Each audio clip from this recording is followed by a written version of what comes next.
이딴 선거 패배에 야당은 휘청였고 선거 승리에도 민심 이탈로 여당은 혼란스럽습니다. 흔들리는 당을 추스를 구심점 찾기가 여야 모두 시급한 현안으로 떠올랐습니다. 이런 분위기 속에 2024년 총선 공천권이 달린 차기 당대표 자리를 놓고 당심을 잡기 위한 당권 주자들의 경쟁은 예열되고 있습니다. 먼저 불이 붙은 건 비대위 체제를 이어가고 있는 민주당. 다음 달 28일 전당대회를 앞두고 당대표와 최고위원 선거 출마 선언이 줄줄이 이어지며 열기가 달아올랐습니다. 말을 아끼며 때를 노리던 이재명 의원은 당권 도전을 공식화했습니다. 지역구 선거 승리에도 당의 지방선거 참패로 웃지 못하고 비이재명계의 압박을 받던 이 의원은 최근 침묵을 깨고 마음이 정리됐다고 운을 뗐습니다. 국민들의 더 나은 삶, 고통 없는 더 안전한 삶을 만들어야 된다, 이런 생각을 하게 됐습니다. 어차피 대표는 이재명, 이른바 어대명에 맞서 비명계에선 강병원, 강훈식, 박용진 의원 등 97그룹 주자들이 일찌감치 레이스에 나섰습니다. 젊은 리더십을 내세워 당의 혁신과 통합을 이끌겠다는 포부를 밝혔는데요. 이 부끄러움과 반성의 시간을 끝내고 혁신과 미래의 시간을 만들어야 할 때입니다. 새로운 파격만이 국민의 눈을 민주당으로 돌리게 할 수 있습니다.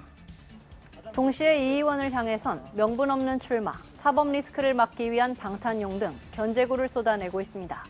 하지만 아직까지 이 의원 대세론이 우세한 가운데 이를 넘기 위해 주자 간 단일화 여부가 관건으로 떠오른 상태입니다. 국민의힘은 두 차례 선거 승리에도 혼란상을 겪고 있습니다. 밖으론 경제 위기 속 지지율 하락이, 안으론 이준석 대표 직무정지에 따른 당 수습이 당면 과제가 됐습니다. 초유의 현직 당대표 징계 사태로 국민의힘은 윤석열 정부 집권 초기부터 대표 공백 사태를 맞았습니다. 혼란상 봉합을 위해 키를 잡은 건 권성동 대표 직무대행.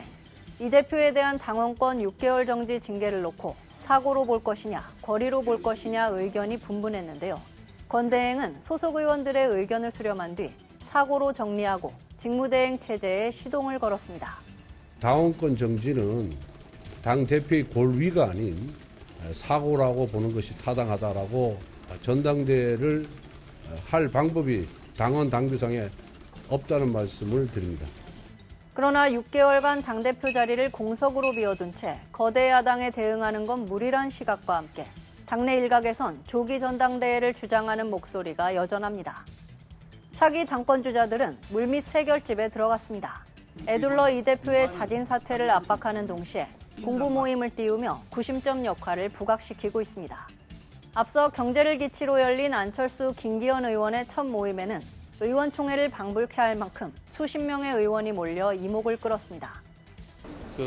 공부 활동이라든지 이런 것들을 통해서 저희들의 진정성, 그리고 이것 자체가 사실은 서민들의 경제를 제대로 잘 살리고자 하는 목적이 있는 것이 그대로 전달이 될 수 있다고 저는 생각합니다. 오늘 첫 이슈가 경제 문제였는데요. 그만큼 우리 여당의 책임은 어느 때보다 중하다, 그렇게 말씀드리지 않을 수 없을 것 같습니다. 여기에 국회 부의장인 정진석 의원과 나경원 전 의원도 당권 도전 의지를 피력하며 사실상 차기 주자들의 움직임이 가시화한 상태입니다. 한편 대표 직무대행 체제가 들어서며 그나마 한숨을 돌린 이준석 대표는 전국을 돌면서 당원을 모집하고 청년 지지자와의 만남을 갖고 있습니다. 아직은 직접적인 반격 카드가 마땅치 않은 가운데 성상납 의혹과 관련한 경찰 수사가 진행되고 있어 장고가 이어질 전망입니다. 서로 다른 정치 환경과 토양을 바탕으로 여의도 당심 경쟁은 더 다층적인 양상으로 치열하게 전개될 전망입니다. 총선 전 전열 정비와 새로운 리더십 요구가 그 명분입니다. 하지만 자칫 세불리기에만 골몰했다간 정작 민심의 선택에선 멀어질 수밖에 없습니다. 당심의 향배도 중요하지만 민의를 읽는 진정한 의미의 새로운 리더십이 필요한 이유입니다. 지금까지 여의도 풍향기였습니다.